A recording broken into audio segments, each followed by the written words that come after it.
Mesdames et messieurs, chers amis, bonjour et bienvenue pour la 8e convention de la francophonie. Alors, comme vous pouvez le constater, cette édition est un peu spéciale car nous ne réunissons pas dans le cadre des rencontres de l'AMRAE comme nous avons la coutume de le faire, ou bien au rendez-vous de l'assurance de Casablanca comme ça avait été le cas pour la 6e convention. Non, cette année, compte tenu de la situation sanitaire, nous avons choisi de tenir cette convention dans le cadre d'un studio sur un rooftop qui vous permet de contempler en même temps cette magnifique vue sur Paris. Le sujet que nous aborderons cette année pour la convention, c'est un sujet original puisque nous ne l'avons jamais traité. Il s'agit du sujet du risque agricole. C'est un sujet qui n'est pas souvent traité par les risk managers, mais pourtant il devrait l'être davantage puisque à travers le risque agricole, c'est tout le système agroalimentaire de l'Afrique qui est concerné et donc les entreprises dans lesquelles travaillent les risk managers. Mais je laisserai Francis Van Den Est exposer le thème de ce sujet et présenter ses invités tout à l'heure. Pour ma part, je vais juste brièvement vous rappeler l'activité du club pendant cette année, qui a été effectivement très particulière. Pourtant, elle avait très bien commencé, puisque nous avions fait notre 7e convention à Deauville dans le cadre des rencontres, comme je le disais tout à l'heure. Et à cette occasion, nous avions eu l'honneur de recevoir le président de la FANAF, M. Adaman Dié. Il nous avait dressé un panorama tout à fait précis de la situation de la zone CIMA avec la nouvelle régulation et les conséquences que cela pouvait avoir pour les risk managers. Dans la foulée, nous avons tenu notre déjeuner de la francophonie avec le docteur Éric Bertherat, qui nous a parlé de la pandémie. Et je dois dire qu'à ce sujet, nous avons quand même une certaine prédisposition à anticiper les sujets, puisque un an auparavant, nous avions eu le plaisir d'inviter le docteur Bertherat à la précédente convention pour parler du risque humain et du risque sanitaire. Et nous avions imaginé qu'il fallait approfondir ce sujet à travers le problème de la pandémie dans le monde. C'était quelques semaines avant que soit annoncée la pandémie et les mesures sanitaires qui en ont découlé. Malgré tout, cela ne nous a pas empêchés, avant ces décisions de restriction de circulation, d'aller à l'Assemblée générale de la FANAF, où nous avons pu rencontrer le nouveau président élu de la FANAF, M. César Ekomié Afen, avec lequel nous avons eu l'occasion d'échanger longuement sur un sujet qui nous tient particulièrement à cœur au Club Franco-Risque, qui est celui de la formation pour les risk managers en Afrique. Et je reviendrai sur le sujet un peu plus tard. Puis sont intervenus les événements que vous connaissez dans le monde, et donc nous avons dû nous adapter. Comme à chaque fois d'ailleurs, nous savons nous adapter, et la première mesure que nous avons prise a été de créer une bibliothèque numérique permettant de recenser l'ensemble des sujets concernant le risque, l'analyse des risques, les assurances pour les risk managers en Afrique. Et donc cette bibliothèque a été mise en place grâce à l'aide de nos partenaires en particulier et a permis d'être consultée très fréquemment par les adhérents et toutes les personnes qui étaient intéressées par les sujets de risque et d'assurance dans ce contexte de crise sanitaire.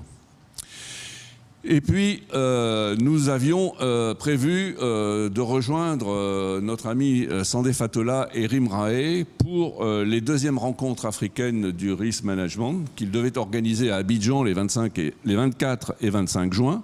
Et malheureusement, cela n'était plus possible. Donc nous avons opté pour la formule webinaire et nous avons réalisé 2 conférences digitales le 24 et 25 juin sur les thèmes qui avaient été déjà retenus pour ces rendez-vous, qui était le thème du climat des affaires et du risque politique dans le contexte africain. Ces webinaires ont rencontré un très franc succès et cela nous a donné l'idée de poursuivre dans cette direction et de réaliser d'autres webinaires. Et donc nous avons pris le parti de réaliser ce que nous avons appelé une série, comme on pourrait dire des séries de télévision, une série de 3 webinaires avec à chaque fois les mêmes intervenants, les mêmes modérateurs, pour parler d'un sujet récurrent qui était le sujet du changement de réglementation dans la zone CIMA, du durcissement des conditions dans les contrats d'assurance, à mettre en place des contrats-programmes en Afrique. Ces webinaires ont été particulièrement suivis. Et nous avons terminé en fait cette série par un autre webinaire dans un autre domaine, le 2 avril, puisque à l'invitation de nos amis de la FMSAR, nous avons réalisé un side event des rendez-vous de Casablanca de l'assurance, et nous avons choisi comme thème cette fois-là la résilience des entreprises dans le contexte de risques élevés et de catastrophes naturelles. Tous ces webinaires, toutes ces conférences, vous pouvez les retrouver sur notre chaîne YouTube.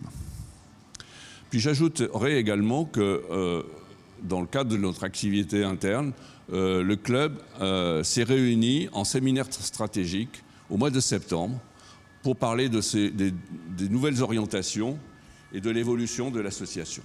Alors je ne vais pas vous faire le détail de tout ce que nous avons dit pendant ces 2 jours de travail, mais il y a une chose relativement importante à noter, c'est qu'une des premières conséquences les plus visibles a été l'arrivée d'une nouvelle personne dans notre comité de direction, M. Jean-Philippe Fricht. Et il a pris en charge la question de la formation, qui est une question, comme je vous l'ai dit, toujours importante pour nous.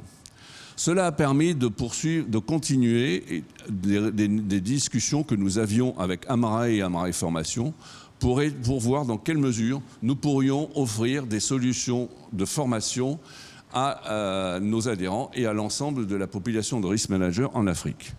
Alors nous en reparlerons beaucoup plus en détail plus tard, mais sachez que nous allons être en mesure de proposer des formations à la carte et que nous aurons une formation 100%, je dirais, dédiée, 100% Club Franco-Risque, dédiée au risk manager en Afrique, qui aura pour thème établir un diagnostic des risques et préparer un plan d'action. Cela vous sera expliqué plus en détail ultérieurement. Nous pensons que nous pourrons mettre en place ces séquences de formation au mois de septembre prochain. Alors vous voyez, malgré le contexte, l'activité du club est restée très soutenue et nos projets restent toujours très nombreux.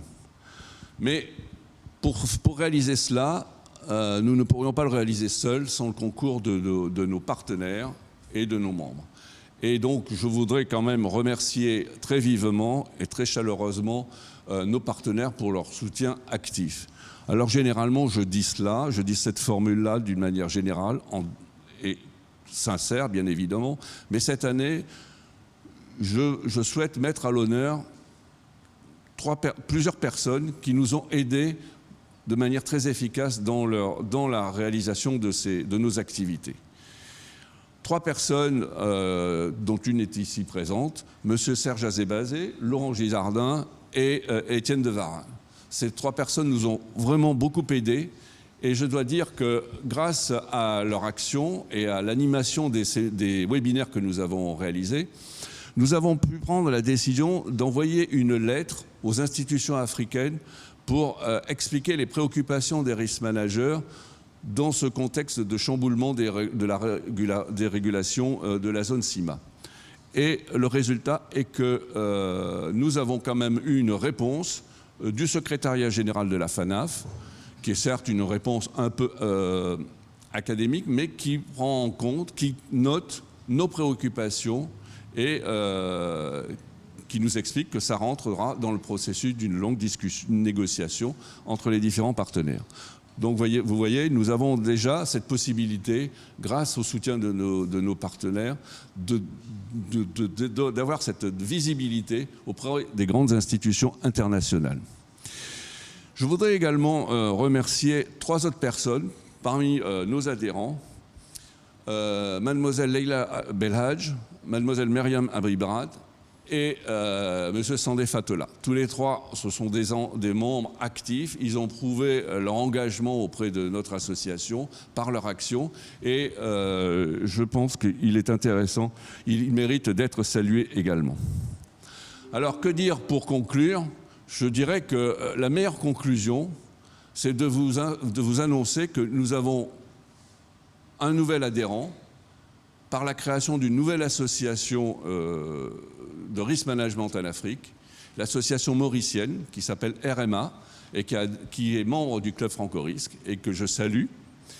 Et puis nous avons également 2 nouveaux partenaires, le groupe Amena et le groupe Helvetia. Donc je crois que cela illustre tout à fait le dynamisme de notre club Franco-Risque. Je ne sais pas si Marc, notre secrétaire général, veut ajouter quelques mots. Mais avant de passer la parole à Francis pour animer la table ronde, je lui demande s'il veut rajouter quelques mots. Eh bien, merci Gilbert. Moi, je voudrais juste dire que ce club Franco-Risque est animé par une équipe que dirige Gilbert Canameras, et c'est grâce à lui en particulier que le club se développe autant et aussi bien, que derrière lui, il y a une petite équipe de gens assez bénévoles qui travaillent et qui sont présents depuis plusieurs années. On est content d'avoir intégré de nouveau cette année, et c'est ça qui fait que nous sommes un club capable d'avoir cette animation au service pour les besoins des risk managers de cette zone que l'on a identifiée comme étant la zone d'Afrique francophone. Donc, on a besoin surtout de vos retours pour pouvoir toujours adapter nos discours, nos animations, nos séminaires en fonction de vos besoins. Donc, rejoignez le club, faites savoir que le club existe et ça n'est que du bonheur que de travailler dans cette équipe. Merci. Francis, merci beaucoup Marc. Et c'est vrai que tu as raison de souligner que nous sommes une équipe, un comité de direction très uni et très soudé. Et c'est ce qui nous fait également avancer. Je crois qu'il est temps d'aborder le sujet du jour, qui est quand même le sujet le plus important. Francis, je te laisse la parole. Merci, cher président. Merci, Marc. Tout d'abord, je voudrais saluer tous nos amis africains, mais aussi tous les amis de l'Afrique, et ils sont nombreux à suivre cette conférence, qui est consacrée à l'agriculture, comme vous le savez.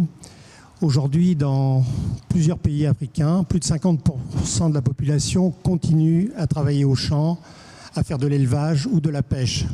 Donc ça montre le poids considérable de l'agriculture en Afrique, qui reste un continent rural.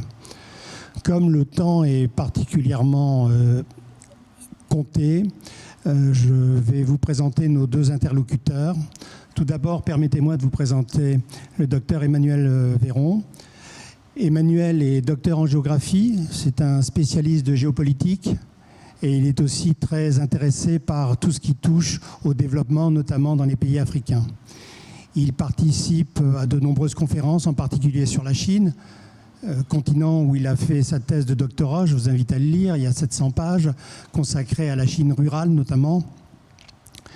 Et il est également enseignant-chercheur dans des organismes prestigieux, dont l'École navale, la Sorbonne, et également des centres de recherche en liaison avec le CNRS français.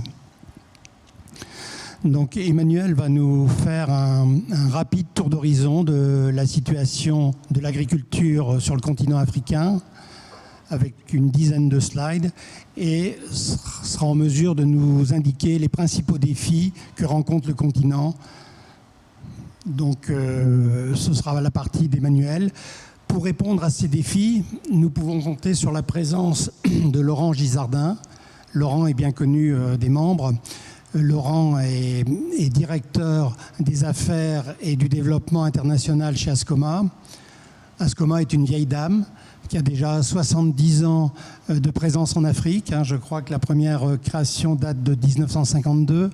Donc c'est certainement un des plus vieux réseaux, si ce n'est le plus vieux réseau existant en Afrique, qui qui compte aujourd'hui 22 bureaux, mais aussi 600 salariés, dont essentiellement des Africains. Laurent va donc nous présenter les solutions que le risk management et les assureurs publics et privés sont en mesure d'apporter. Car il est clair que le développement de l'agriculture, aujourd'hui, l'Afrique importe. Elle était exportatrice il y a peu.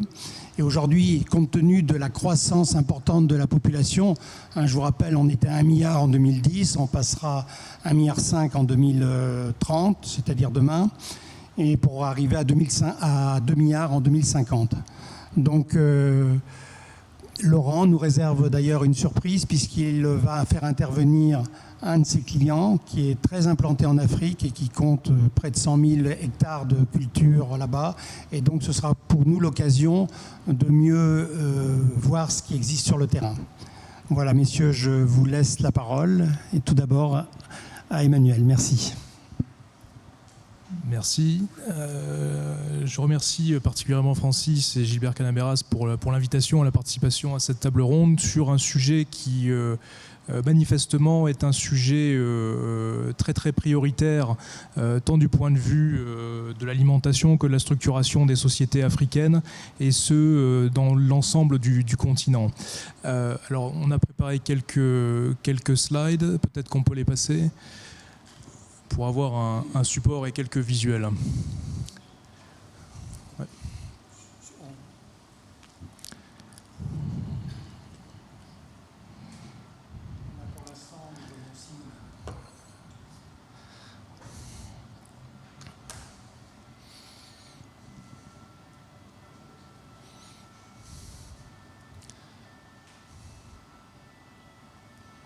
Alors...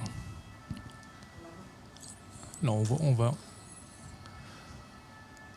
Non. Voilà. Nous y sommes. Donc, excusez-moi. Donc voilà. Alors rapidement, comme Francis l'a précisé, je vais brosser un état des lieux assez rapide. Donc bien évidemment, aller à l'essentiel sur les principales problématiques concernant l'agriculture africaine au prisme de ce qui nous rassemble ce matin, à savoir le risque agricole et la structuration des sociétés agricoles et paysannes en Afrique. Alors rapidement, pour contextualiser le sujet, je crois qu'il est important de rappeler les grandes tendances que connaît le continent africain, celui d'une explosion urbaine sur les 30 ou 40 dernières années, mais qui n'est pas complètement corrélé, comme on a pu le connaître dans d'autres parties du monde, en Europe, en Amérique du Nord, voire dans une partie de l'Asie, à un exode rural massif, une urbanisation massive et des taux d'urbanisation de 70-80%. Non, on n'est pas du tout dans cette situation-là en Afrique. On a effectivement des poches urbaines gigantesques, très difficiles à gérer, qu'on peut retrouver en partie dans l'Afrique de l'Ouest. Pensons au Nigeria avec Lagos, pensons à Dakar, pensons à la Côte d'Ivoire, pensons à l'Afrique de l'Est avec Nairobi ou des villes comme Addis Abeba en Éthiopie. Pour autant, à côté de ces grandes métropoles qui ont littéralement explosé, se sont restructurées sur les 3 dernières décennies, on a une très importante population rurale, vivrières, paysannes, d'éleveurs, selon les contextes géographiques, selon les contextes bioclimatiques, et qui, cette population-là, est en interaction avec un niveau d'urbanisation qui est en dessous de la métropolisation, à savoir des petits noyaux villageois qui deviennent des grosses bourgades, dans lesquels on va avoir une forme de réurbanisation.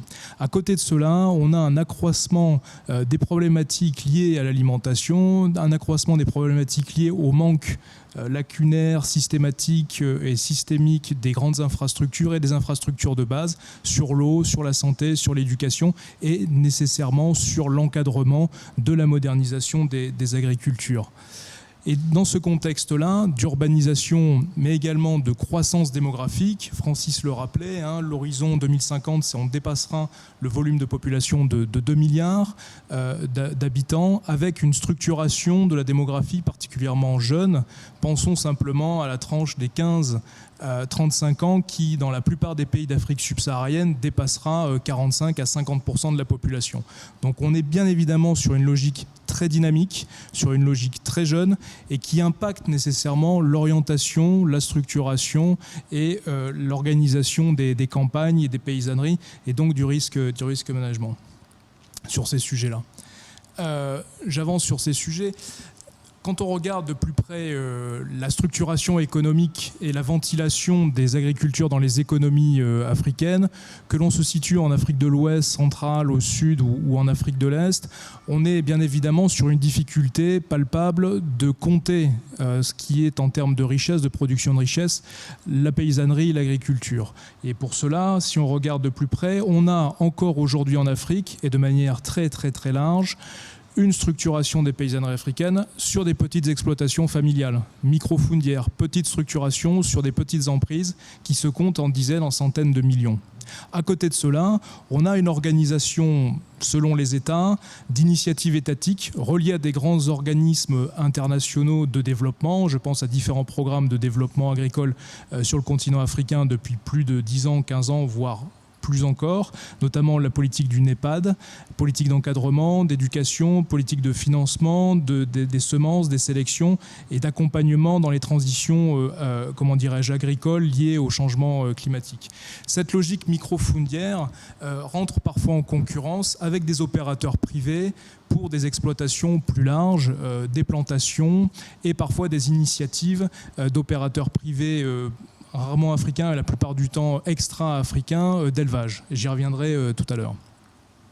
Alors, principalement, la répartition de la production alimentaire sur le continent reste quelque chose de très hétérogène et finalement, on a une continuité dans la diversité des types d'agriculture en Afrique, que l'on se situe dans la grande partie Afrique de l'Ouest ou en Afrique centrale, ou australe ou de l'Est.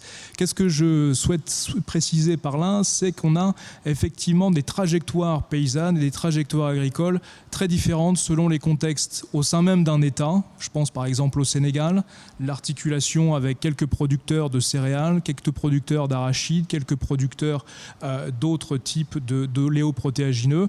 Bien évidemment la persistance de l'élevage, qui a de grandes difficultés depuis une vingtaine d'années face aux problématiques environnementales et climatiques.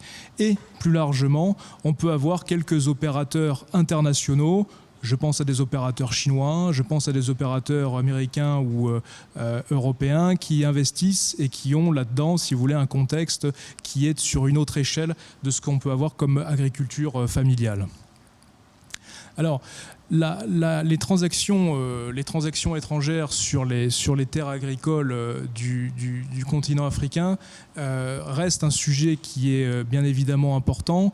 Et vous voyez sur cette carte une hétérogénéité là aussi des situations où on a une partie particulièrement manifeste dans toute la partie orientale de l'Afrique, que l'on se trouve au Soudan, que l'on se trouve en Éthiopie, que l'on se trouve sur les pays le long du canal de Mozambique ou de Madagascar.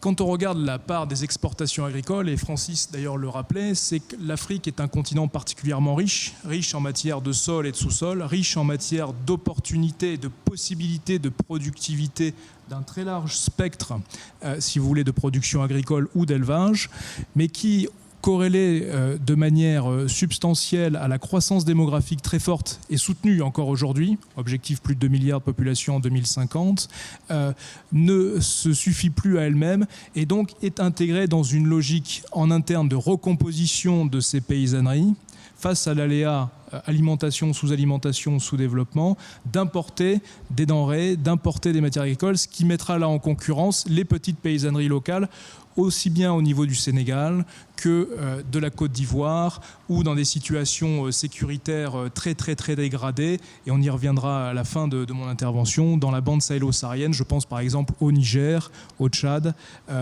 ou alors au Mali pour des populations d'éleveurs, que ce soit dans la bande sahélienne plus au nord ou véritablement proche au Burkina, des contextes ivoiriens par exemple.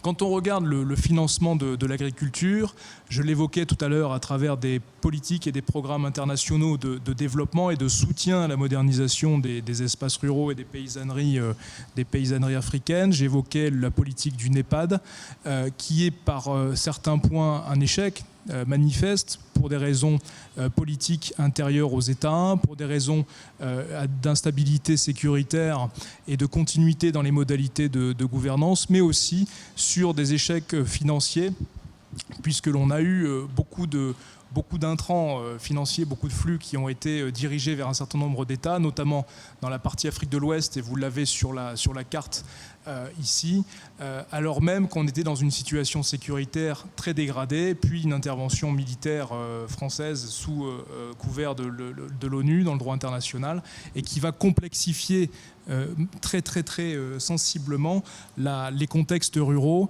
en articulation avec des mouvements de population, avec des fuites de violence, avec des fuites de guerre, etc. Et si on revient à la question du financement donc des agricultures, vous avez un spectre là qui est très large des modalités de financement. Les États sont d'une manière sensiblement générale assez lacunaires sur le sujet, mis à part peut-être le contexte au Ghana, et il faudrait regarder quelques points précis, peut-être certains contextes au Sénégal ou en Côte d'Ivoire, ou éventuellement dans certains États d'Afrique de l'Est. Ce contexte-là, même s'il semble être positif à un moment, à un instant T, devient très fluctuant et incertain à un instant T+1 pour des questions d'aléas climatiques et de l'exposition à la vulnérabilité des populations les plus fragiles, dont les populations paysannes naturellement, de l'instabilité sur les cours des prix des matières premières, que ce soit céréalières ou autres, de l'instabilité par rapport à de la concurrence internationale sur un secteur agricole donné. Dans ces logiques de financement, on voit des initiatives de microcrédit, de microfinancement à une échelle très fine. On pourrait évoquer quelques exemples au Sénégal, on pourrait évoquer quelques exemples à Madagascar, on pourrait évoquer quelques exemples également au Maroc pour la partie Afrique du Nord. Alors, quand on regarde après ce bilan très synthétique, les principaux défis, et là aussi on est sur une approche qui est assez efficace et synthétique, articulée à ce que j'appellerais des facteurs géopolitiques dans lesquels le continent africain dans son ensemble, naturellement contexte étatique à contexte étatique différent, sera confronté ou est déjà confronté. Alors on a, d'une manière bioclimatique, si je puis dire, plusieurs Afriques, on l'a dit au début de cette intervention, notamment sur les contextes bioclimatiques. On a une Afrique qui continue aujourd'hui, indépendamment des problématiques de transformation du climat, de changement global du climat, une Afrique qui est en excès d'eau et une Afrique qui fait face à de la rareté, à de la pénurie d'eau de manière structurelle, pour des effets bioclimatiques, qui viennent, ces effets, être renforcés par des problématiques d'irrigation, par des problématiques sécuritaires, par des problématiques d'initiatives étatiques qui sont parfois surestimées ou qui poseront des problèmes sur du temps long.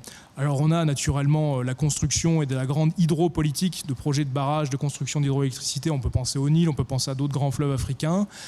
On a naturellement l'accentuation, si vous voulez, du changement climatique sur les effets de désertification et la difficulté des États à répondre à ces désertifications et donc la disparition sur un temps moyen et long de certaines paysanneries, certaines modalités de culture, certaines cultures au total. Puis vous avez des problématiques sur la sélection des semences, sur l'achat, sur la financiarisation, la financiarisation des agricultures. Vous avez des problématiques sur les on l'a évoqué tout à l'heure, les infrastructures, transport, collecte, transport, diffusion des différentes denrées sur les différents points de consommation, soit nationaux, soit extranationaux sur l'échelle du continent africain, soit carrément à l'international, hors du continent africain. Problématique donc de transport, problématique de logistique, problématique d'infrastructure. On peut évoquer, pour terminer cette courte slide, au moins deux sujets importants qui, depuis plus d'une décennie, se confirment, qui est les problématiques sécuritaires, faillite des États, corruption articulée à des groupes mafieux et terroristes. Sinon, on reprend la situation de l'Afrique de l'Ouest et la bande sahélo-saharienne, qui d'ailleurs est dans l'actualité de manière très intense depuis à peu près une semaine, sur l'intervention ou non de forces armées françaises ou européennes ou internationales. On a manifestement la confirmation que ces logiques sécuritaires articulées à des groupes criminels, mafieux ou terroristes mettent en péril des agricultures locales, organisées, du Sénégal au Soudan, pour la partie Est-Ouest ou la partie Ouest-Est, et du sud algérien jusqu'au nord de la Côte d'Ivoire. Et donc on est sur plusieurs milliers de kilomètres carrés de paysannerie, d'agriculture qui sont remises en question de manière très très forte par des problématiques sécuritaires.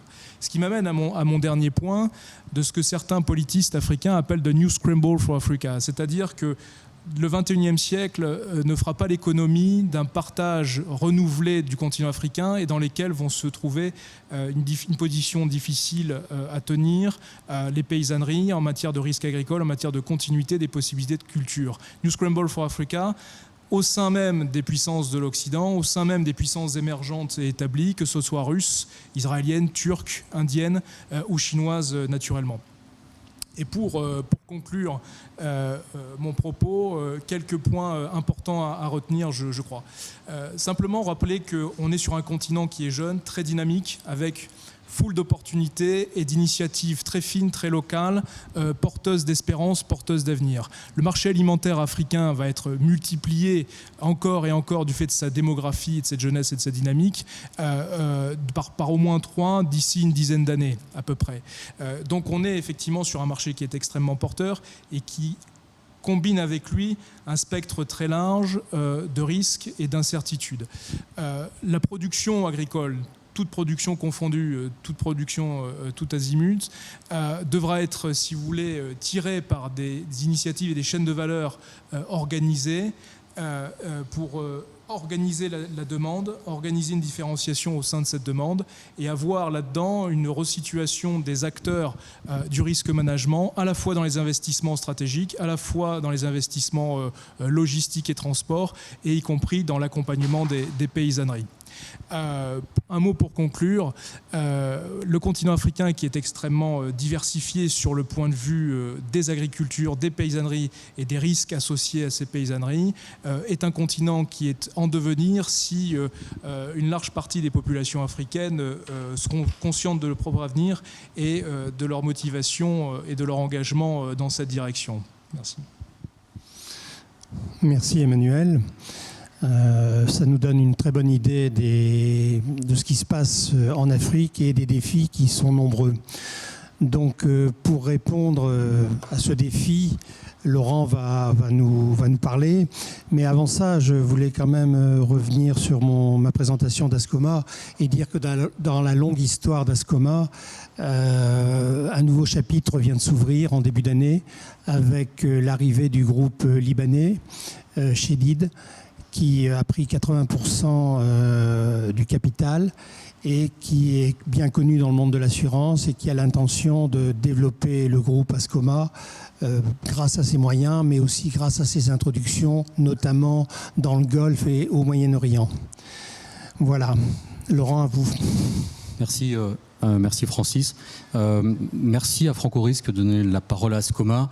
Donc je suis aussi fier de représenter mes 700, presque 800 collègues maintenant avec l'opération avec Chédid sur le continent africain et l'intégration de la filiale à l'île Maurice. Donc Ascoma en effet est une vieille dame présente en Afrique depuis 70 ans. C'est aussi une société jeune et dynamique et qui colle aux attentes et à l'évolution des risques en Afrique. Emmanuel a posé un constat quantitatif et qualitatif qui génère un certain nombre de questions. J'en ai repris quelques-unes.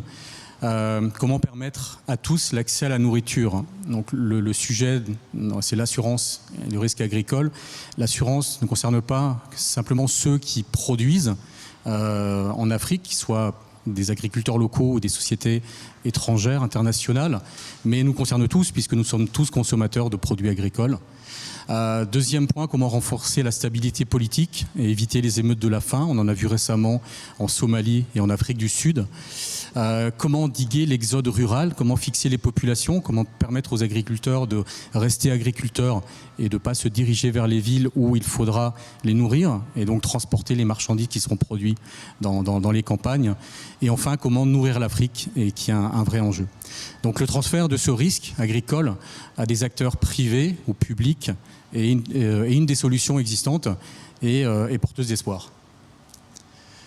Alors les États en général dans le monde envisagent la couverture du risque agricole plutôt en subventionnant les primes. Donc c'est le cas de 63% des 65 pays qui ont cette politique-là.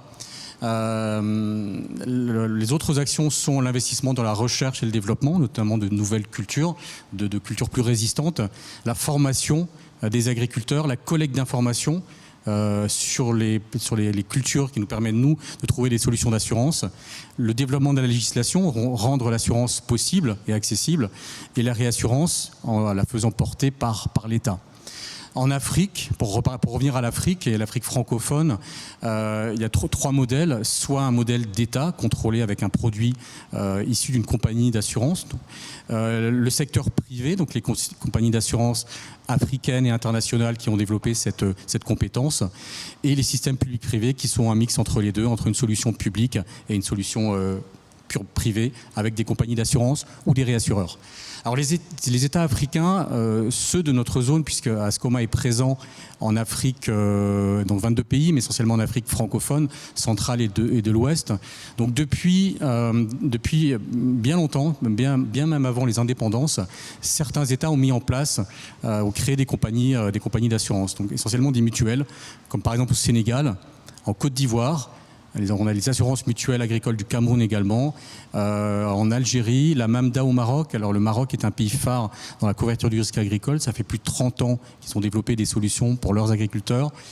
Le Bénin, qui a été créé en 2007, l'AMAB. Santam, qui est un acteur présent depuis 80 ans en Afrique du Sud, Blue Shield au Kenya, et une autre mutuelle panafricaine créée par l'Union africaine en 2012. Donc beaucoup d'acteurs sont présents et se préoccupent du risque. Les acteurs internationaux et africains sont aussi présents et actifs. Donc la Banque mondiale finance des projets via le fonds Globex. La BAD, donc la Banque africaine de développement, finance des études préalables, des exploitations et du matériel agricole. Le président de la BAD a pris un engagement, a pris 5 engagements. Le 5e, c'est nourrir l'Afrique. Donc apporter des solutions, notamment financières, pour permettre aux populations africaines d'avoir un accès sécurisé à la nourriture. Malgré ça, le taux de pénétration de l'assurance agricole reste pour l'instant faible. Les États ne peuvent pas y remédier en totalité, donc ce sont les acteurs privés qui doivent rendre possible sa diffusion et son accès. Alors il y a un tas d'autres initiatives internationales dont je parle rapidement, donc l'accord du Sendai de 2015 qui vise à prévenir les conséquences des catastrophes naturelles et donc des conséquences sur l'agriculture mais aussi les infrastructures et donc la protection des agriculteurs et de leurs revenus rentre dans ce cadre. Le Pharmaf qui est une initiative de certains pays, Burkina Faso, Tanzanie, Zambie, qui a aussi pour but de développer et promouvoir l'assurance agricole, soit via des solutions d'assurance traditionnelles, que je développerai un petit peu tout à l'heure, soit des systèmes de garantie, de caution, qui permet aux agriculteurs d'obtenir des crédits, soit des systèmes d'information qui permettent aux agriculteurs d'avoir accès aux informations, notamment concernant les fluctuations de prix, pour pouvoir vendre leur production et prévoir leur production pour les vendre au meilleur prix. Les banques sont des acteurs clés du risque agricole et de plus en plus, les banques prêteuses, que ce soit dans la microfinance ou des banques institutionnelles ou des banques d'investissement, demandent, voire exigent que les plantations, qu'elles soient de petits agriculteurs ou de grandes exploitations comportant plusieurs centaines ou milliers d'hectares, soient assurées. Donc c'est là que le courtier et les acteurs rentrent en ligne de compte. Les investisseurs privés sont aussi un des éléments de réponse pour le risque agricole en Afrique. Alors les fournisseurs d'intrants, donc de semences, les fournisseurs d'engrais font partie de la chaîne agricole. Certains acteurs très impliqués autorisent les agriculteurs à qui ils vendent ces semences ou ces engrais à ne les payer qu'après la récolte, donc ce qui va sécuriser le cycle. Dans certains cas, on met en place aussi des solutions où l'assurance que l'on propose est inclue dans le coût global des intrants et des semences. Ce qui rend le coût de l'assurance finalement assez, on va dire, supportable pour l'agriculteur, notamment le petit agriculteur. Il y a également d'autres acteurs qui sont des fonds d'investissement à impact social. Et également, pour finir, les investisseurs privés, c'est-à-dire les sociétés privées, africaines et internationales, qui investissent dans l'agriculture en Afrique pour produire en Afrique et exporter, mais également pour rendre accessible aux agriculteurs africains l'accès et la sécurisation de leurs exploitations. Dans le club Franco-Risque, on essaie de rendre, on va dire, le risque le plus concret possible. Et le club aime bien les témoignages de clients, puisque c'est ça. Et ce qui est important, c'est d'avoir également le ressenti et les attentes des clients en termes de gestion des risques et en termes de solutions. Donc la surprise dont parlait Francis, en fait, c'est de faire intervenir un de nos clients, un de nos partenaires, qui est le groupe Agricorp, en la personne de Simone Giusto, qui est ingénieur, qui est docteur en agronomie, et qui, en tant que connaisseur très fin des cultures de différents types en Afrique, va nous faire un exposé sur ce que fait le groupe Agricorp en Afrique et ce qu'il attend des solutions d'assurance ou de garantie ou de crédit que l'on peut trouver sur le continent. Bonjour à tous. Merci encore pour l'invitation. Je représente le groupe Agri-Resource Group, Agricorp.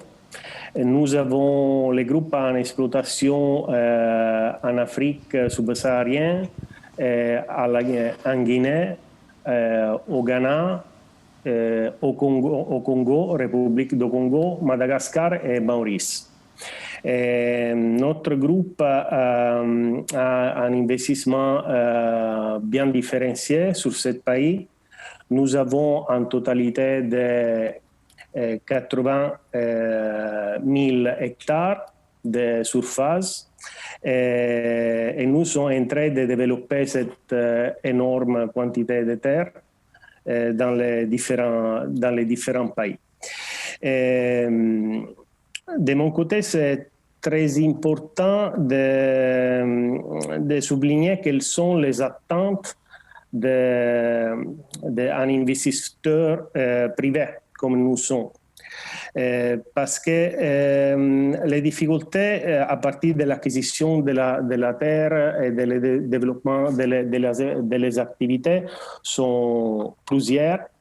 Mais de toute façon, c'est aussi très important d'avoir un accompagnement à niveau d'assurance parce que ça, c'est fondamental pour le développement de notre activité. Et alors, quelles sont les attentes de l'assuré? Je parte de la maîtrisation de risque. Parce que c'est très important de comprendre comment est possible d'actuer la prévention de tous les risques que se développent pendant le développement de les activités. Après, autre chose importante, c'est la spécificité.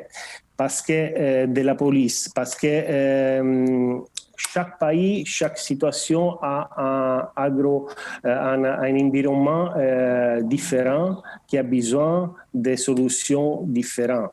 Et alors, sur la spécificité, c'est très important de aussi travailler à niveau local avec les agronomes et avec les techniciens, justement pour rencontrer les points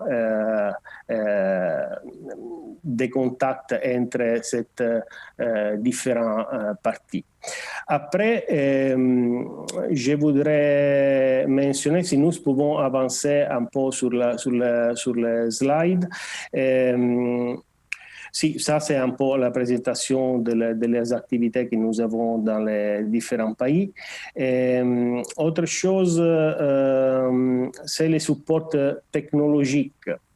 Parce que sur la technologie, nous pouvons avoir un grand support pour identifier quels sont les risques à niveau local. Et je parle par exemple des petites stations météo qui pouvaient donner la possibilité d'avoir une image, une photo directe de la situation dans les champs.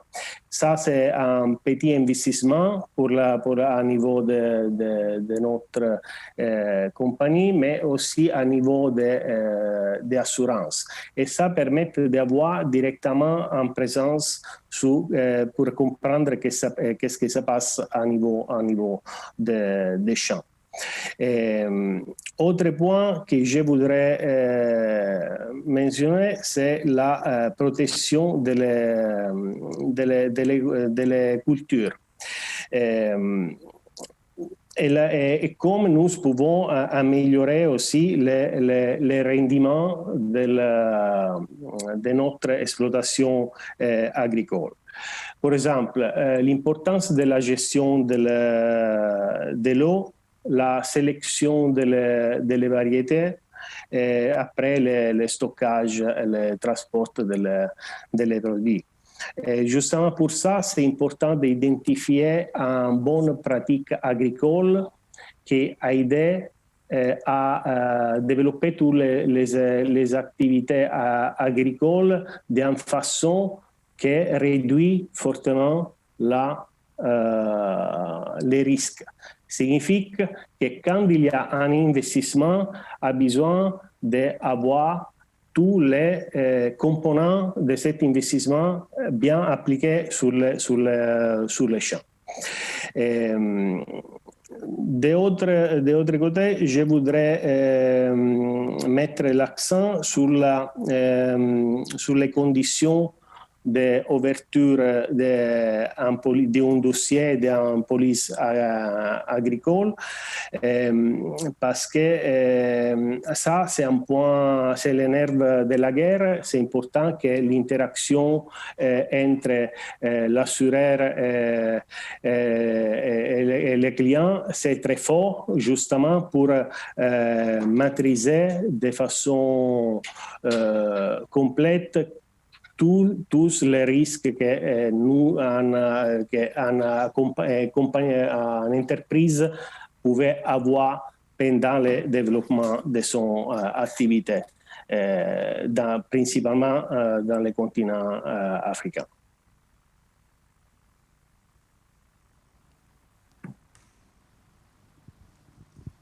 Merci Simonet pour ton intervention et ton témoignage en tant que client qui investit en Afrique et donc qui a des besoins, des demandes et des attentes en termes de sécurisation de son investissement. J'y reviendrai tout à l'heure pour expliquer comment on travaille main dans la main pour trouver des solutions sur mesure, car comme tu le disais, la culture du riz au Congo est très différente de celle du maïs au Ghana ou celle de la vanille à Madagascar. On n'a pas le même type de culture, on n'a pas les mêmes contraintes, on n'a pas les mêmes météos, l'accès à l'eau, etc. etc.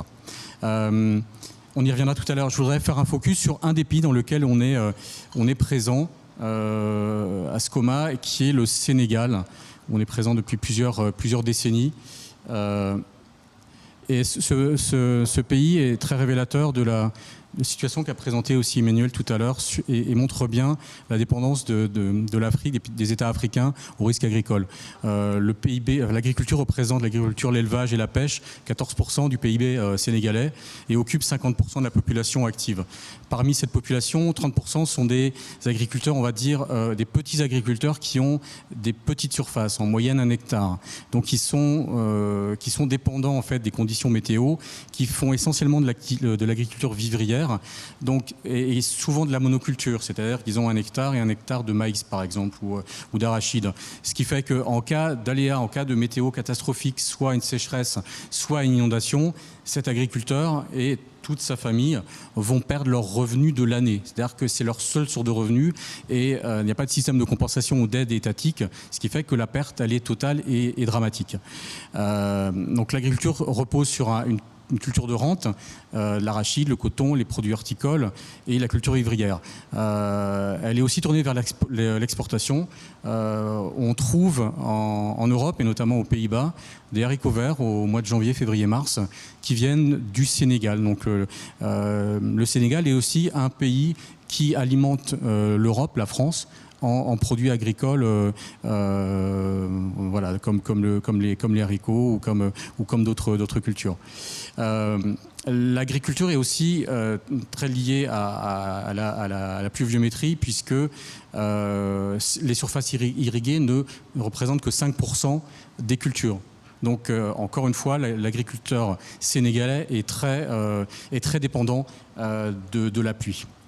Le Sénégal s'est préoccupé du sujet très tôt, a mis en place au sein de son plan Sénégal émergent, le PSE, des programmes dédiés à l'agriculture pour lutter contre la pauvreté, pour développer un certain nombre de cultures comme le riz, l'oignon, l'arachide. L'idée étant bien sûr de renforcer l'agriculture exportatrice, mais aussi de renforcer l'agriculture qui va permettre de nourrir les Sénégalais. Donc ça, c'est de sécuriser les fermes agricoles, mais aussi investir dans les infrastructures. Quand on parle d'agriculture, on parle de production agricole. Le cycle est très long depuis la culture et la récolte. Le post-récolte est un élément clé également, c'est-à-dire acheminer et stocker ces céréales qui viennent de la campagne vers les villes. Et ça, c'est un autre enjeu dont on parlera un petit peu plus loin tout à l'heure. Donc le Sénégal a mis en place un certain nombre de systèmes, dont le fonds de sécurisation agricole, un fonds de bonification. Alors l'accès au crédit en Afrique est assez cher. Donc l'État subventionne en fait le crédit pour les agriculteurs à hauteur de 50%.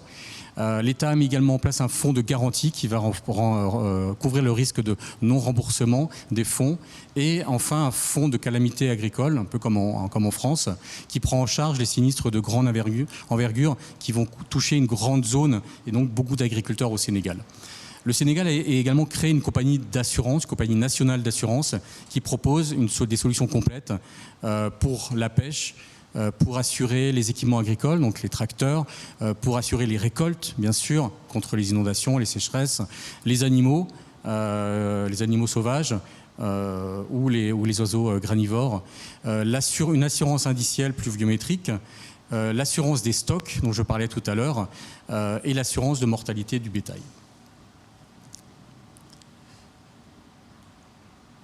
Alors, donc les solutions existent, mais que faire quand le risque, malgré tout, quand l'investisseur comme Agricorp a pris toutes les mesures, c'est-à-dire sélectionner les bonnes semences, planter dans les périodes de pluie qui vont permettre à la plante de croître, apporter les engrais nécessaires, surveiller les récoltes pour éviter les aléas, notamment les animaux, surveiller ces récoltes en fin de culture, puisque là, elles sont, selon le type de récolte, soumises à d'autres risques, et notamment à l'incendie. Il faut savoir que le coton brûle en période de pleine maturité, sur pied, avant d'être récolté, et encore plus lorsqu'il est conditionné en balles, il court un grand risque d'être incendié. C'est vrai aussi pour le riz, dans certaines zones d'Afrique, parce que c'est un riz sec, à la différence des riz immergés qu'on connaît notamment en Asie.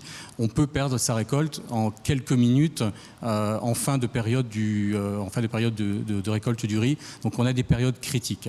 Donc les risques qui peuvent frapper un agriculteur en Afrique sont bien sûr la sécheresse. On a quelques photos qui montrent des exemples des conséquences de la sécheresse sur le maïs ou sur le bétail, mais aussi les inondations. La photo de gauche montre un cas récent au Togo, où les champs de maïs ont été complètement détruits par des inondations. On a également les maladies des plantes. On a la pollution des sols. On a les changements climatiques qui vont aussi induire des changements au niveau des pH des sols. On a les insectes ravageurs, les oiseaux granivores qui peuvent aussi détruire les récoltes. Alors sur les insectes, on connaît bien les criquets, notamment en Afrique de l'Est, au Kenya, mais ce n'est pas les seuls ravageurs qui peuvent affecter les cultures. On a également le risque de prix et la volatilité du prix du produit agricole lié à l'ouverture et la libération du marché. Je vais faire un focus sur l'assurance maintenant, en essayant, comme on le fait chez Ascoma, de le rendre simple et accessible, en présentant les différentes options que l'on a lorsqu'on veut s'assurer contre le risque agricole en Afrique. Alors, on a une solution, on va dire, d'assurance classique qui s'apparente à une couverture de dommages, puisqu'elle va couvrir la perte soit d'une exploitation, soit du rendement attendu. Donc c'est une solution assez simple qui peut être soit basique, on ne couvre que le rendement, soit qui peut couvrir tous les aléas comme l'incendie, qui peut couvrir aussi les machines, qui couvre contre les insectes, donc une couverture, on va dire, à tiroir. Et également une couverture, on va dire, indicielle, qui, alors, et comme son nom l'indique, à partir de la détermination d'un indice, va déclencher une indemnisation. L'indice, c'est la pluviométrie, donc la sécheresse, et donc le déclenchement en fonction d'un seuil de pluie attendu. L'index de production qui va couvrir une baisse de rendement, donc on attendait 100 de rendement, on a 80, donc l'indice n'est pas atteint, donc on va déclencher l'indemnisation de l'assureur. L'index chlorophylle aussi, qui est un des autres index, qui va mesurer le taux de chlorophylle contenu dans la plante, et en fonction de ce seuil, si tout est normal, la plante arrive à sa maturité. S'il y a un aléa, le taux n'est pas atteint, et donc une indemnisation se déclenche. Les avantages de cette solution, elles sont simples puisque les coûts de gestion sont faibles.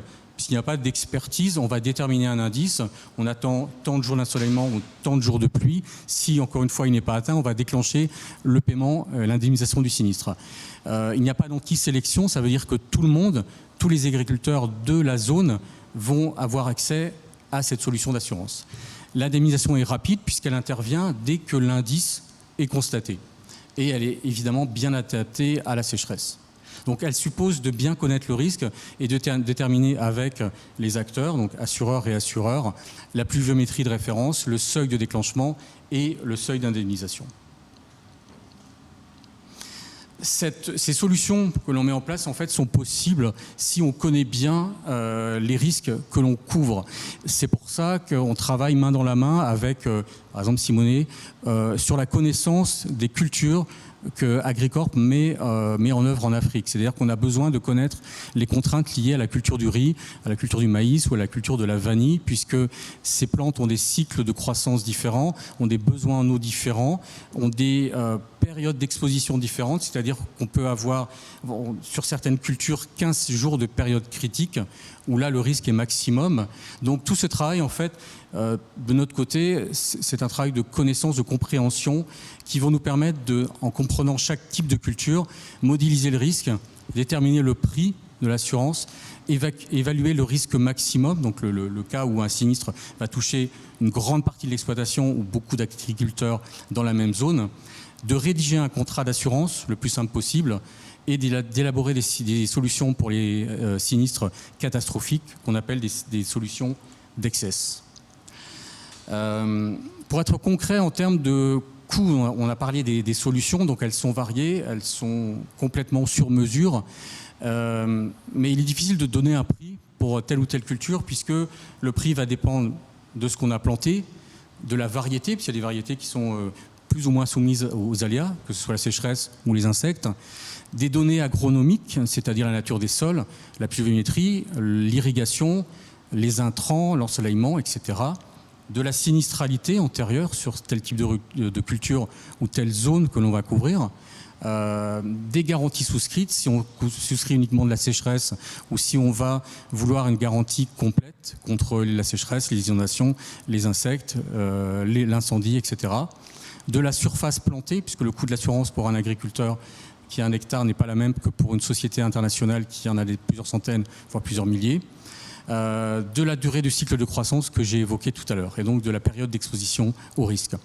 À titre d'exemple, assurer un hectare d'arachide au Sénégal coûte à l'agriculteur 3 370 francs CFA. Pour une garantie de base, donc une garantie de sécheresse, ce qui fait 5 €. Il faut savoir qu'au Sénégal, l'État subventionne la moitié, donc ça ne coûte que 2,5 € à l'assureur.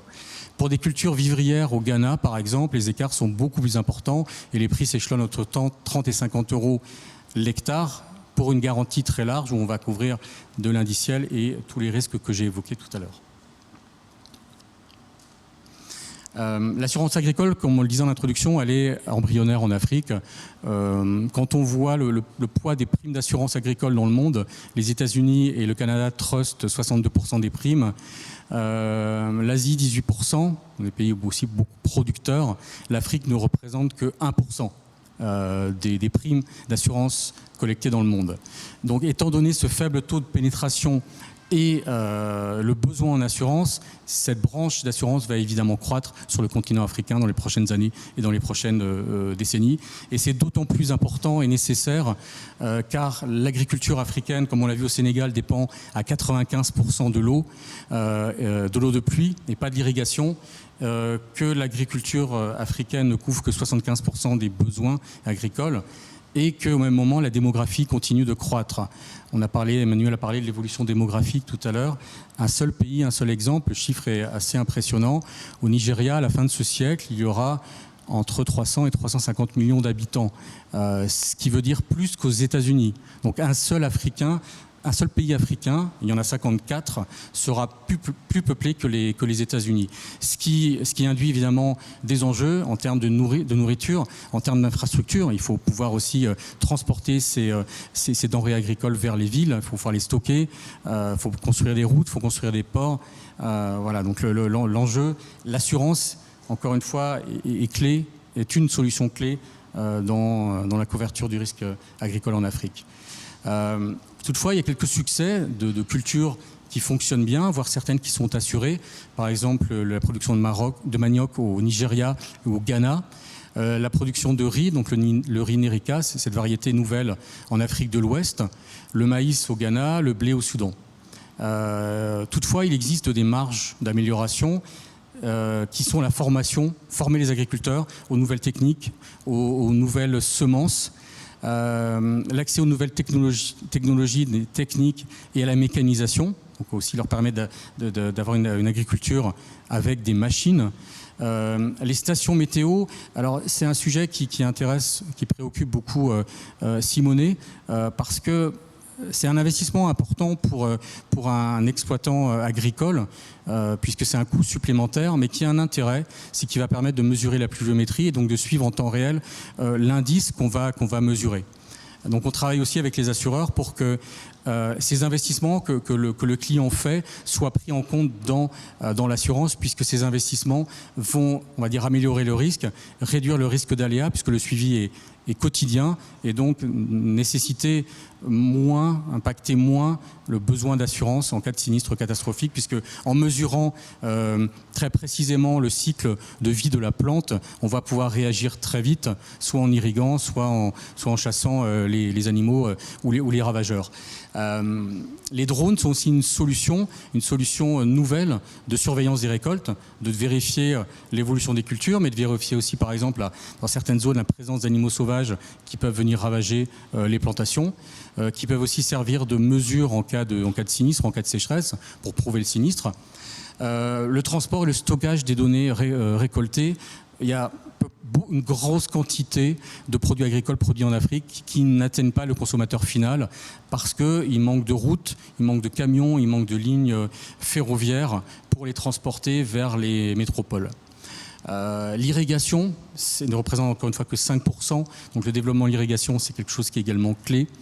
La diversification des cultures, quand on est hyper spécialisé sur une culture, par exemple le coton, si le coton est affecté par une maladie ou par une sécheresse importante au Tchad, on va avoir une grosse perte qui va impacter un grand nombre d'agriculteurs, tandis que si on diversifie les cultures, on diversifie les risques et on rend moins dépendant un agriculteur qui a une petite exploitation à un aléa sur un type de culture.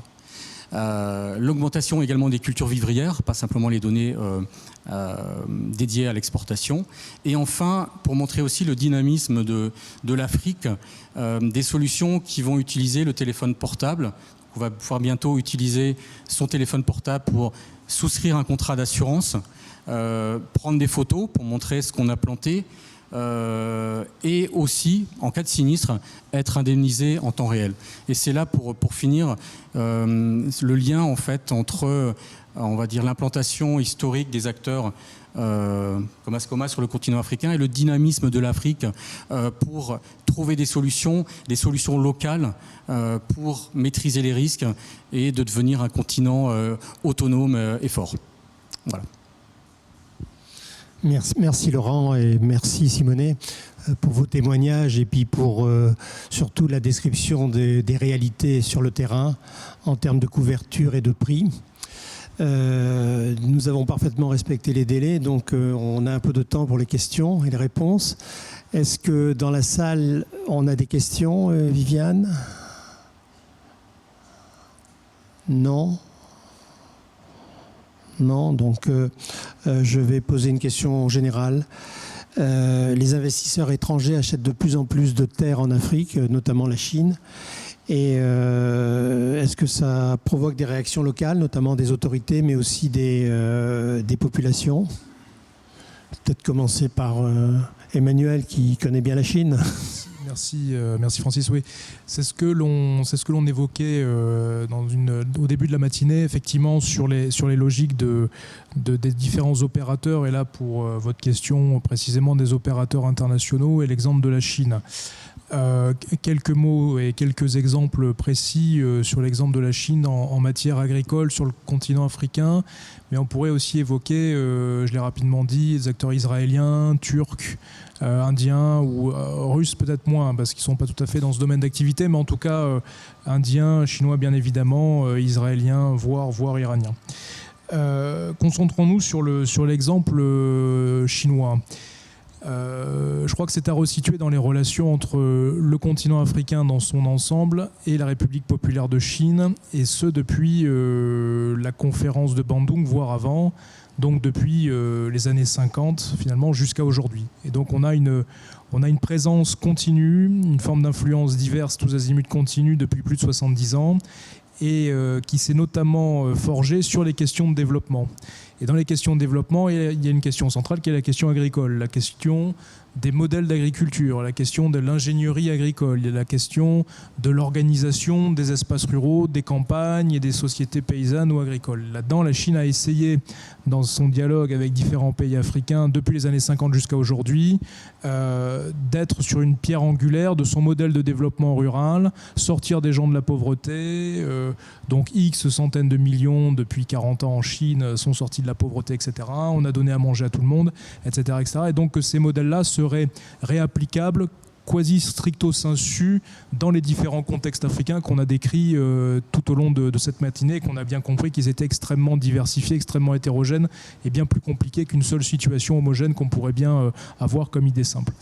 Et à partir de cet intermédiaire diplomatique que sera l'agriculture et les modèles de développement agricole entre la Chine et l'Afrique, vous allez avoir une activation des investissements chinois sur le continent africain dès les années 90 jusqu'à aujourd'hui, donc à peu près une trentaine d'années en continu et de manière très soutenue de ces investissements, de la prospection, etc. Dans tous les domaines. Alors on pense bien évidemment au domaine culturel, on pense au domaine hydrocarbures, etc. Mais il y a le domaine agricole qui est passé un petit peu inaperçu ou qui est beaucoup plus discret.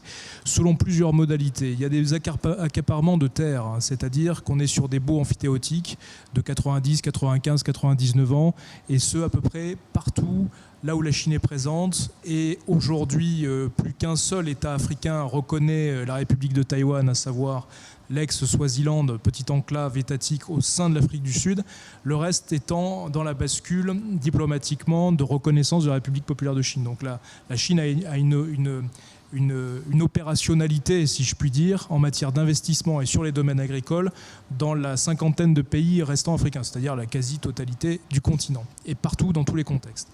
Accaparement de terre, la plupart du temps articulé avec des sociétés para-étatiques ou provinciales chinoises, mais dans lesquelles vous avez un opérateur du Parti communiste chinois, vous avez des banques chinoises pour le financement et pour l'apport, de flux financiers et des opérateurs techniques qui sont chinois, soit issus des académies des sciences agricoles, soit issus d'ingénierie agronomique et qui vont développer un certain nombre d'activités. Je pense à du riz au Cameroun, je pense à de l'arachide ou à différentes noix de cajou, soit au Sénégal, soit en Guinée-Bissau par exemple.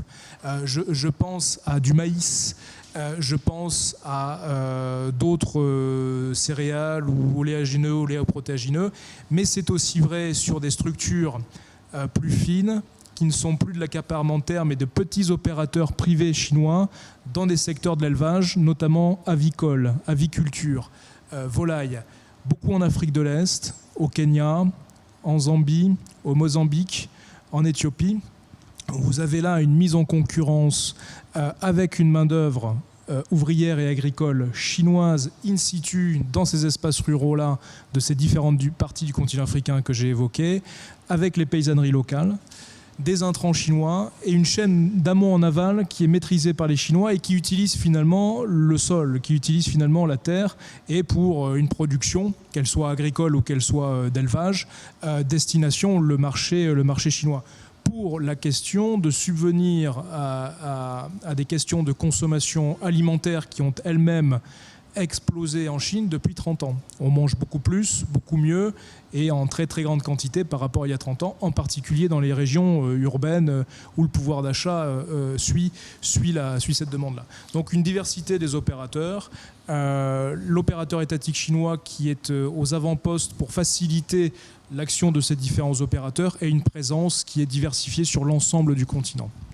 Et comment réagissent les populations? Ils sont bien accueillis ou c'est pas toujours le cas? Alors là aussi, on a des réactions très très hétérogènes avec naturellement des situations de corruption et de collusion dans les pouvoirs d'État à État pour faciliter cet entrisme sur ces secteurs d'exploitation agricole ou d'extraction minière, c'est à peu près le même sujet. Et puis vous avez en bas de l'échelle les populations qui sont confrontées à cette hyper-compétitivité, à ces problématiques économiques et sociales qui sont dans une forme de ressentiment de plus en plus structuré et partout sur le continent anti-chinois. C'est-à-dire que la présence accrue depuis 3 décennies de ces opérateurs chinois crée beaucoup de ressentiment chez les populations, que ce soit au Cameroun, en Zambie, à Madagascar, même si effectivement elles sont, et c'est là le vrai sujet, complètement démunies par rapport à la dissymétrie des acteurs en jeu. Merci Emmanuel. On va peut-être demander l'avis à Simonet s'il nous écoute. Comment son groupe est-il perçu en Afrique et quelles sont les relations avec la paysannerie locale et les gouvernements locaux?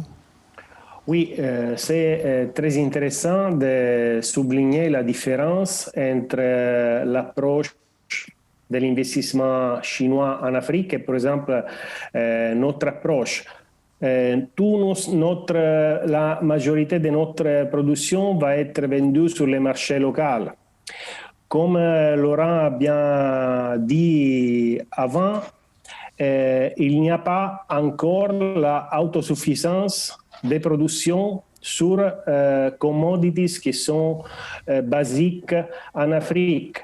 La différence, c'est que l'investissement, ça marche s'il y a un avantage sur l'économie locale.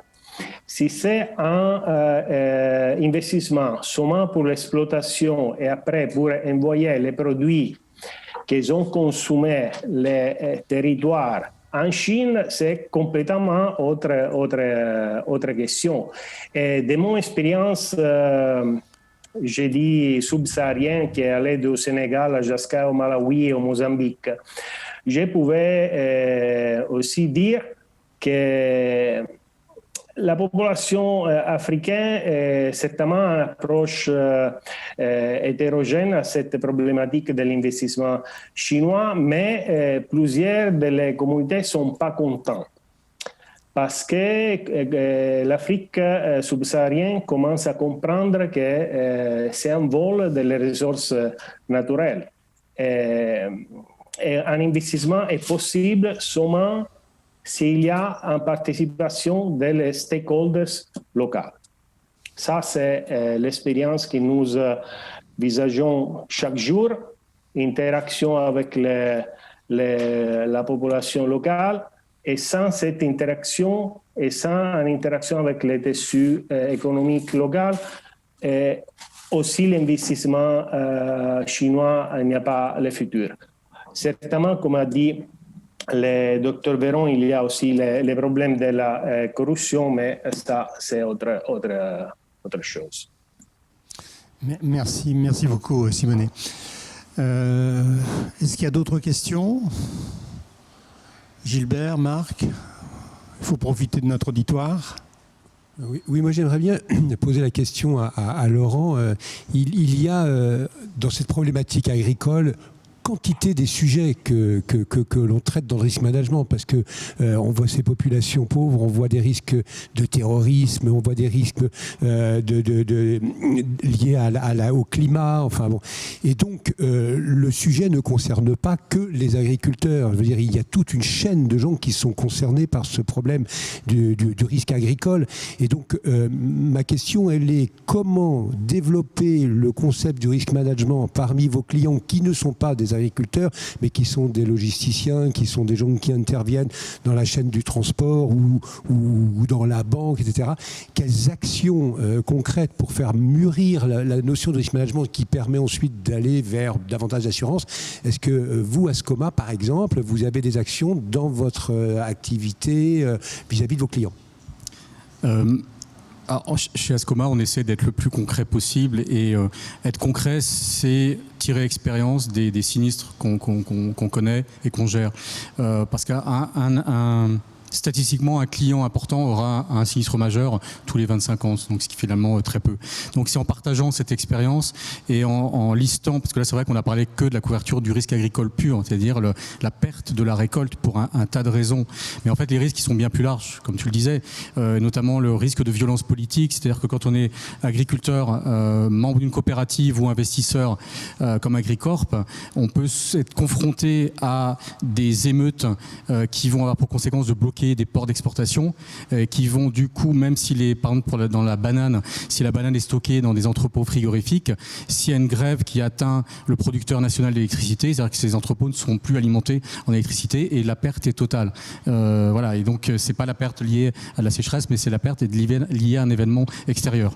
Le terrorisme, c'est un autre sujet. Le terrorisme qui va frapper justement les camions de transport de denrées aussi entre par exemple la Mauritanie et le Mali, c'est aussi une réalité. Donc c'est en connaissant le terrain, c'est en connaissant les risques et les aléas et l'ensemble des menaces qui pèsent sur une entreprise qu'on peut justement sensibiliser et développer cette approche de risque management. C'est bien, le retour d'expérience, c'est bien la clé, une des clés. Le terrain, toujours le terrain, c'est ça. Bon, écoutez, je vais redonner la parole à Gilbert. Oui, merci Francis. En fait, je voulais rebondir sur ce qui vient d'être dit, parce que moi, en fait, si vous voulez, en vous écoutant, je me remémorais mon passé dans la compagnie minière dans laquelle j'étais risk manager, parce que finalement, le risque agricole, ça ressemble beaucoup au risque minier. C'est-à-dire qu'il y a, c'est ce qu'a dit Marc, on retrouve le risque politique, le risque géopolitique, le risque technologique, le risque financier, le risque climatique, environnemental, et en plus le risque sociétal, parce que là on travaille avec des petites sociétés, des petites entreprises agricoles. Donc ça c'est assez fascinant, et en même temps ça confirme bien que l'agriculture, les produits agricoles, ce sont des matières premières. D'ailleurs, c'est catalogué comme ça par la revue Cyclope de Philippe Chalmin, qui donne les cotations du cours du blé chaque année, etc. Donc ça, c'est passionnant. Et mon deuxième commentaire, c'est de dire, toujours un peu dans le prolongement de ce que disait Marc, finalement, pour ce qui concerne la prévention, pour ce qui concerne la gestion, la couverture des risques, pour ce qui concerne la gestion de crise, qui sont quand même les trois composantes de l'activité du risk manager, qu'est-ce que peut apporter effectivement le risk manager d'un grand groupe agricole et son courtier? Et ça, Laurent, vous y avez répondu. Et ça, je crois que c'est très important. Et ce qui fait que j'ai une certaine satisfaction à avoir choisi, à ce qu'on ait choisi ce sujet, parce que je vais vous faire une petite confidence. Il y a 3 ou 4 ans, nous avions fait une conférence au Sénégal, Marc s'en souvient, et nous avions présenté les top 10 risques que donnent les grands courtiers ou les grandes compagnies d'assurance comme Aon ou Allianz. Et quand nous avons présenté ça dans une espèce de masterclass, les participants à cette masterclass ont dit: attendez, vous n'y êtes pas du tout, c'est pas ça nos risques. Nos risques, c'est le risque agricole, j'ai la faim, c'est le risque politique, c'est le risque de pandémie, c'est le risque de corruption. Voilà nos premiers risques. Et ça nous a amené à une réflexion. C'est pour ça que nous avons abordé le thème du risque sanitaire il y a déjà depuis 2 ans, et que nous avons déjà parlé du risque politique, mais nous continuerons, et que nous abordons ce risque agricole, qui est finalement un risque très important, où on voit que ça concerne toute la chaîne de valeur. Ça concerne l'ensemble des risques. Je ne sais pas ce qu'en pense Francis, mais ça mériterait qu'on approfondisse encore davantage les sujets et qu'on fasse d'autres webinaires